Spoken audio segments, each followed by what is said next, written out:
Today we're going to be taking a look at the best wiring options for your 2008 Mazda CX-9. So here we're going to have the Curt wiring harness, and in the middle is going to be the Tekonsha, and then finally over here we're going to have the Hopkins.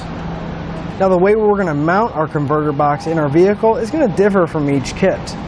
Now with our Curt here, they do provide us with some double-sided foam tape, so we're going to need to find a flat surface that we can mount this to. The Tekonsha also provides us with some double-sided foam tape, but we also have the option of having this tab right here. We can either zip tie it or take a self-tapping screw and firmly secure it to a flat area.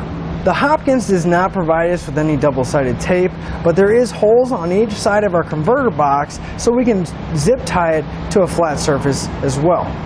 One other thing I like about the Tekonsha is you can see there's an epoxy-type material right here where the wires are coming in from my converter box, and that's going to be a potting material, and this entire converter box is filled up with it, so it's going to resist any kind of shock and resistance or jarring around if it isn't secure when we're driving down the road, and have much more durability. One thing I really like about the Hopkins kit here is that most of our connections are already made. Yes, we are still going to have to plug in our connectors, but our butt connectors are pre-installed on our charge wire, as well as the fuse holder, and the fuse is already in place as well. Another nice feature of the Hopkins is they do provide you with a small amount of dielectric grease. That way once you put your connections together, you don't have to worry about moisture buildup or any corrosion.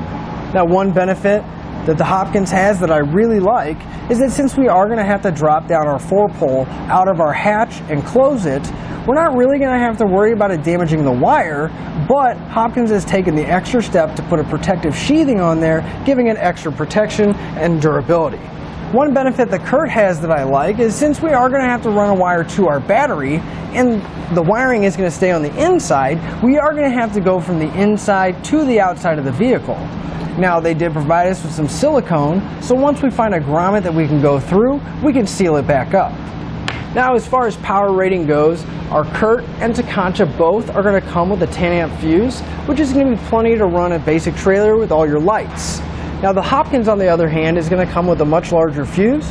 It's going to have a 20-amp fuse in there, so if you have a lot of lights on your trailer, I think this would be a good choice because it will be able to handle that.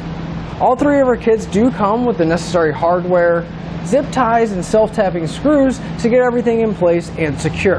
Now each of our kits are going to give it the same end result. We're going to get a 4-pole flat trailer connector, and they're all going to stay inside the vehicle. So when we're not towing it, we can go ahead and lift up our spare tire compartment and we can store it in there.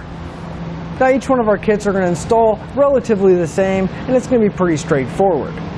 We're going to have a T connector that's going to go in between our tail light and our factory wiring, and we're going to have to ground our system, and each one of our kits are going to come with a module box. Now since each one of our kits does use a converter box, what that means is that's going to take the signal from our factory wiring harness and it's going to convert it into the usable source for our trailer connector.